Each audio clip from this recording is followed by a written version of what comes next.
नमस्कार दोस्तों।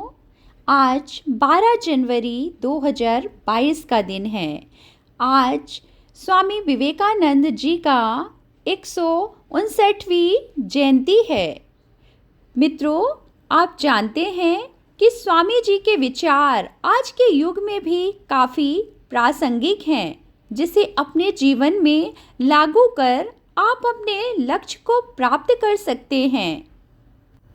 महान दार्शनिक स्वामी विवेकानंद जी ने भारत के उत्थान में अहम भूमिका निभाई थी। स्वामी विवेकानंद जी का जन्म 12 जनवरी 1863 को कोलकाता में हुआ था। उनका नाम नरेंद्र नाथ दत्त था। बेहद कम उम्र में ही उन्होंने वेद और दर्शन शास्त्र का ज्ञान हासिल कर लिया था। उनके पिता विश्वनाथ दत्त कलकत्ता हाई कोर्ट के वकील थे, जबकि मां भुवनेश्वरी देवी धार्मिक विचारों वाली महिला थी। साल 1884 में पिता की मृत्यु के बाद परिवार की जिम्मेदारी उन्हीं के कंधों पर आ गई। स्वामी विवेकानंद बड़े अतिथि सेवी थे। वे खुद भूखे रहकर अतिथियों को खाना खिलाते थे और बाहर ठंड में सो जाते थे। 25 साल की उम्र में अपने गुरु से प्रेरित होकर उन्होंने सांसारिक मोह माया त्याग दी और सन्यासी बन गए और मात्र 39 साल की उम्र में उन्होंने 4 जुलाई 1902 को महासमाधि धारण कर अपने प्राण त्याग दिए थे। स्वामी विवेकानंद जी की जयंती पर उनकी विचारधारा और उनके द्वारा किए गए महत्वपूर्ण कार्यों को लोगों तक पहुंचाने की कोशिश की जाती है, जिससे आज की युवा पीढ़ी प्रेरणा ले सके। स्वामी विवेकानंद जी के गुरु का नाम रामकृष्ण परमहंस था। रामकृष्ण परमहंस ने ही नरेंद्र दत्त को विवेकानंद नाम दिया था। अमेरिका के शिकागो में आयोजित विश्व धर्म सम्मेलन में विवेकानंद ने भारत की ओर से सनातन धर्म का प्रतिनिधित्व किया तथा वेदांत दर्शन का प्रसार पूरे विश्व में किया और समाज सेवा के कार्य के लिए रामकृष्ण मिशन की स्थापना की। स्वामी विवेकानंद जी के जीवन को खास मानते हुए भारत सरकार द्वारा 12 जनवरी 1984 से उनके जन्मदिन को राष्ट्रीय युवा दिवस के रूप में मनाने की घोषणा हुई और अगले साल से ही यह एक परंपरा बन गई। आज 12 जनवरी 2022 को स्वामी जी की 159वीं जयंती है। तो आइए देखते हैं हम इनके द्वारा दिए गए कुछ विचार जो हमारे युवा पीढ़ी को एक प्रेरणा देते हैं। ब्रह्मांड की सारी शक्तियाँ पहले से हमारी हैं। वो हम ही हैं जो अपनी आँखों पर हाथ रख लेते हैं और फिर रोते हैं कि कितना अंधकार है। उठो, जागो और तब तक ना रुको जब तक लक्ष्य की प्राप्ति ना हो जाए। हम जो बोते हैं वो ही काटते हैं। हम स्वयं अपने भाग्य के निर्माता हैं। एक बार किसी शख्स ने स्वामी विवेकानंद से पूछा कि सब कुछ खोने से ज़्यादा बुरा क्या है। स्वामी जी ने कहा, उस उम्मीद को खो देना जिसके भरोसे पर हम सब कुछ वापस पा सकते हैं। जब तक जीवन है सीखते रहो, क्योंकि अनुभव ही सबसे श्रेष्ठ शिक्षक है। यह संसार कायरों के लिए नहीं है। पलायन की चेष्टा मत करो। सफलता और असफलता की चिंता मत करो। किसी दिन जब आपके सामने कोई समस्या ना आए तो आप सुनिश्चित हो सकते हैं कि आप गलत मार्ग पर चल रहे हैं। केवल खा पीकर आलसी जीवन जीने की अपेक्षा मरना ही अच्छा है। पराजित होकर जीने की अपेक्षा युद्ध क्षेत्र में मरना श्रेष्ठकर है। अगर आपके दिल और दिमाग के बीच संघर्ष चल रहा हो तो हमेशा अपने दिल की सुनो। सत्य को 1000 तरीकों से बताया जा सकता है, फिर भी हर एक सत्य ही होगा।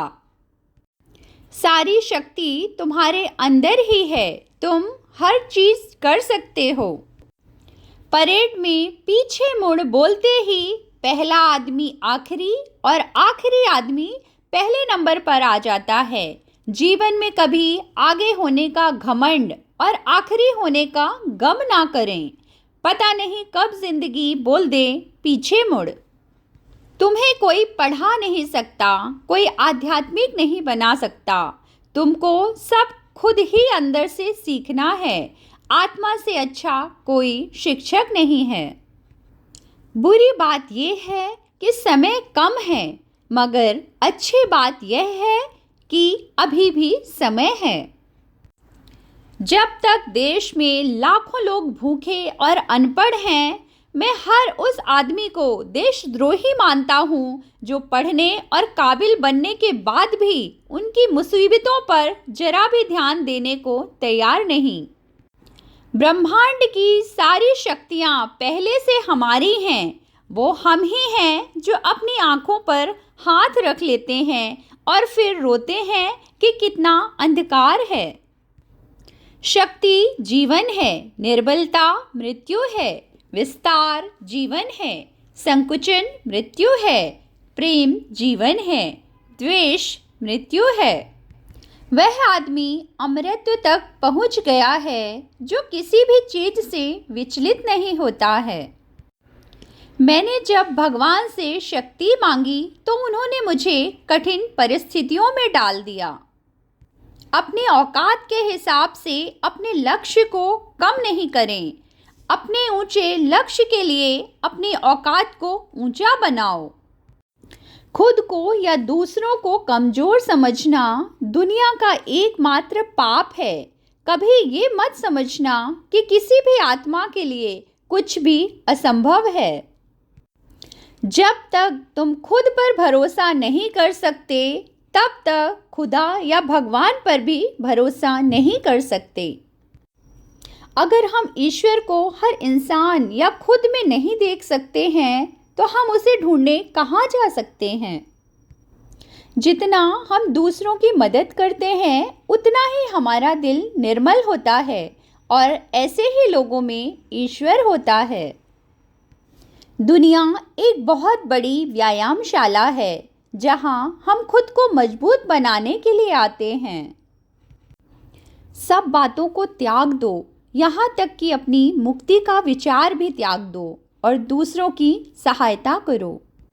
ज्ञान धन से उत्तम है, क्योंकि धन की तुम्हें रक्षा करनी पड़ती है, मगर ज्ञान तुम्हारी रक्षा करता है। एक समय आता है जब मनुष्य अनुभव करता है कि थोड़ी सी मनुष्य की सेवा करना लाखों जप ध्यान से कहीं बढ़कर है। कोई भी लक्ष्य मनुष्य के साहस से बड़ा नहीं, हारा वही जो लड़ा नहीं। विश्व में अधिकांश लोग इसलिए असफल हो जाते हैं क्योंकि उनमें समय पर साहस का संचार नहीं हो पाता। वे भयभीत हो उठते हैं। जितना कठिन संघर्ष होगा, जीत उतनी ही शानदार होगी।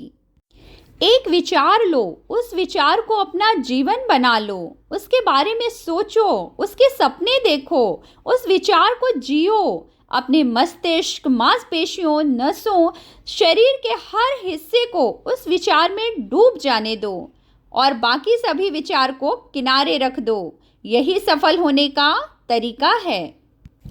राष्ट्रीय युवा दिवस पर सभी युवाओं को यह विचार जरूर ध्यान रखना चाहिए। क्या आप युवा हैं? युवा वह है जो अनीति से लड़ता है, जो दुर्गुणों से दूर रहता है, जो काल की चाल को बदल देता है, जिसमें जोश के साथ होश भी है, जिसमें राष्ट्र के लिए बलिदान की आस्था है, जो समस्याओं का समाधान निकालता है, जो प्रेरक इतिहास रचता है, जो बातों का बादशाह नहीं बल्कि करके दिखाता है। तो दोस्तों, आज राष्ट्रीय युवा दिवस पर हम स्वामी जी को शत शत नमन करते हैं। सभी युवा भाई बहन स्वामी जी के विचारों से प्रेरणा लें और अपने देश को उन्नत बनाने में सहयोग दें। जय श्री कृष्ण। जय स्वामी रामकृष्ण। जय विवेकानंद जी।